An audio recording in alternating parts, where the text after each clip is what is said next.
Hello everybody, how are you? David Franco here from GearPop.com as well as the brand new DeFrancoGaming.com.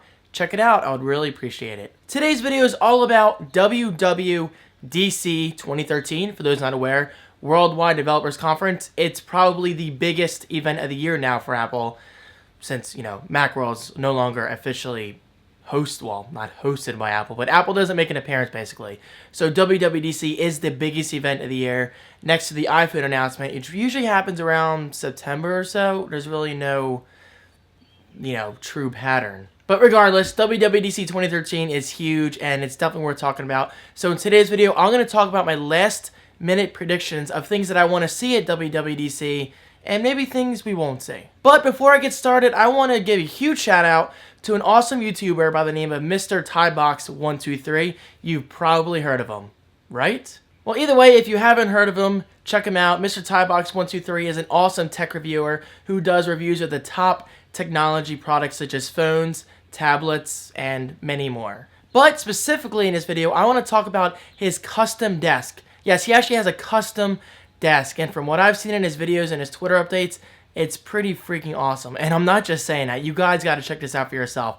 It is a custom-made desk with his own setup. Now, I emphasize own setup because his setup is very unique. I have notes below here so I don't forget things to say, so I'll go through right now. He has 6 27-inch LED screens. Yes, 6. I mean, I thought 2 was pretty cool. You can't see on the other one. But 6? That's just insane. 3 of those displays are Apple Cinema displays, and the remainder 3 are Dell displays. But also, Mr. Tybox has Bose companion speakers, as well as a 2010 Mac Pro, which is quad-core, 32 gigabytes of RAM, and just to think I was proud of my 12 gigs. 32 gigs is just crazy. And of course, to drive those 6 displays, Mr. Tybox has dual ATI 5770 graphics cards with 3 ports each. But you know what? Instead of just rambling, why don't I just show you yourselves? Enjoy this short clip. So everything really has come together absolutely perfectly. I love the aesthetics, I love the practicality of it, I love the fact that there's absolutely 0 cables. It's an extremely nice material, all works extremely well. That's crazy, isn't it? I mean, I can't imagine having 6 displays. I just thought it was the coolest thing. So check him out over at youtube.com/MrTybox123. Alright, so on to the point of today's video. Again, my WWDC 2013 predictions.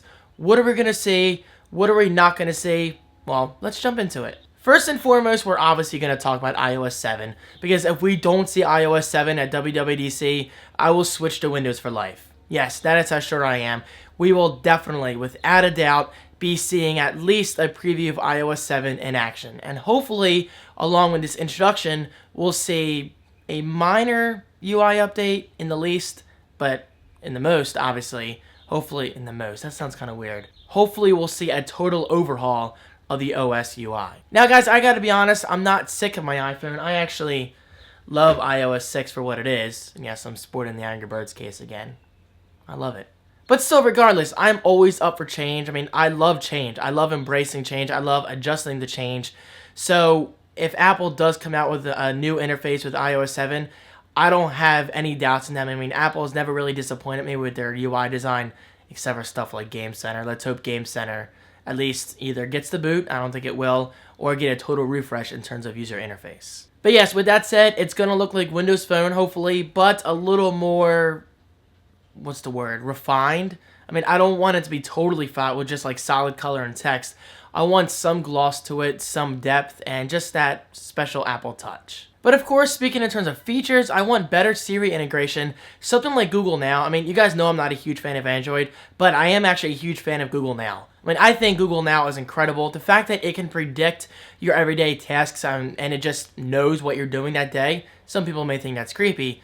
I just think it's freaking fascinating as hell. So if Siri can go that route, Apple, sign me up. And then there's things we've been asking for a while, like better multitasking, quick settings to Wi-Fi, Bluetooth, brightness, and stuff like that. You can already adjust the brightness on the iPad by double-clicking your home button, then swiping to the right, but on the iPhone you cannot. You can only adjust the volume.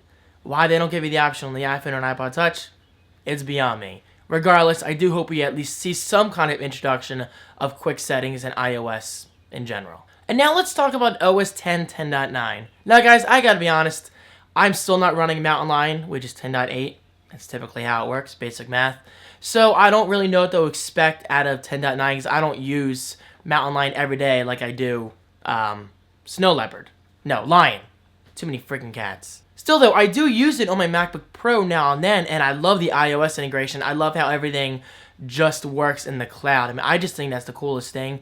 And unfortunately, that doesn't translate over to my Mac Pro because, again, I'm not running Mountain Lion, so I'm definitely held back in that area. But with that aside, I am excited for 10.9 and what it's going to bring. I mean, we're probably going to expect minor UI enhancements, kind of like Lion to Mountain Lion. Nothing overly drastic, like from Windows 7 to Windows 8. Just saying. I don't hate Windows 8, but I still think Microsoft made a mistake in throwing that in their consumers' faces. That's just me. But you know me, I've always said Apple's been very smart with the approach of slowly merging iOS and OS X without making it difficult for the user to comprehend. And then there are things like the Better Finder. I mean, we have been asking for a Better Finder for years. I mean, honestly, I'm not displeased with the current Finder. I'm very happy with it, actually. But if we could finally get tabs in Finder natively, that would be very cool. And then, of course, there's a basic thing like more iOS apps. I mean, we can pretty much expect maybe something like Maps to come over to OS X, or maybe even like a refined calculator. Something basic like that. Just things that are going to make the experience between iOS users and OS X users more uniformed. And finally, the most important feature of all, not really, what cat are they going to use? Seriously, what cat are they going to use? I mean, they obviously already use Lion, which we've always thought was going to be like the top dog. That's ironic. Top cat, whatever you want to say, because it's the king of the jungle. But clearly they didn't do that. They went from Lion to Mountain Lion. So what are they going to call it? Smokey? House cat? I don't know.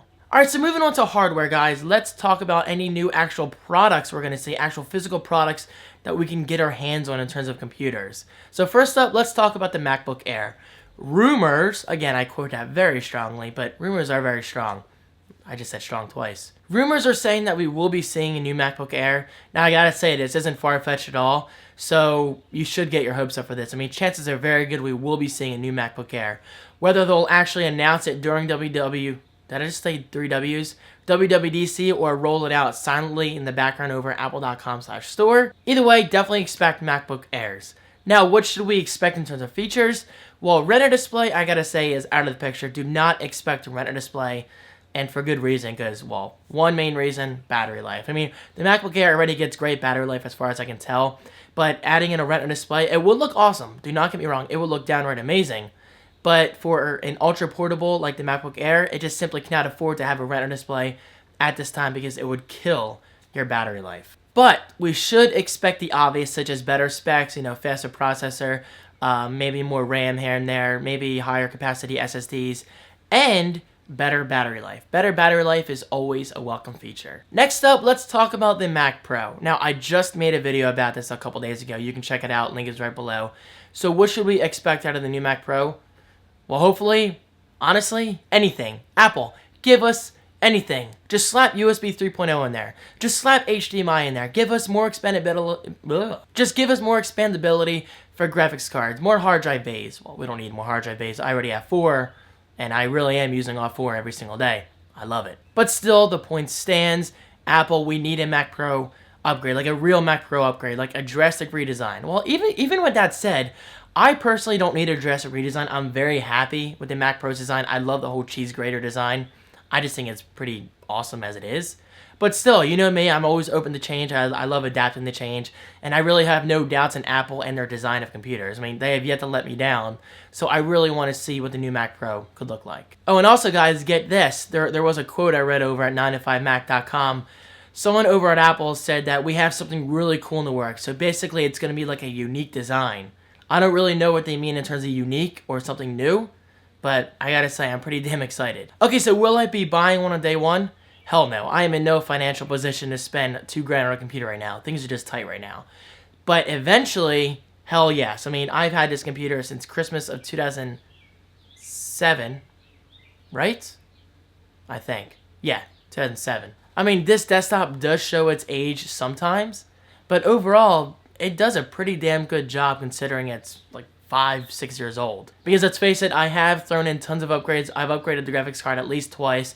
I've upgraded the RAM recently from 5 gigs to 12 gigs. I really can't talk today. I have 1 SSD and 3 hard drives in there. And then finally, there's my HDMI capture card, which I no longer use for the Franco Gaming, so I actually might be selling it. So if you guys are interested, let me know. But still, with all the rambling aside, Apple, just give us a new Mac Pro. We would love to see one. Please. I know we may be like your 2-3% of your market, but still, it is a big deal for us professionals. Well, I don't really consider myself a professional. I consider myself a prosumer. I'm a professional consumer who does more than average work. I mean, I put out 5 videos a week at least. I do graphic design on a daily basis.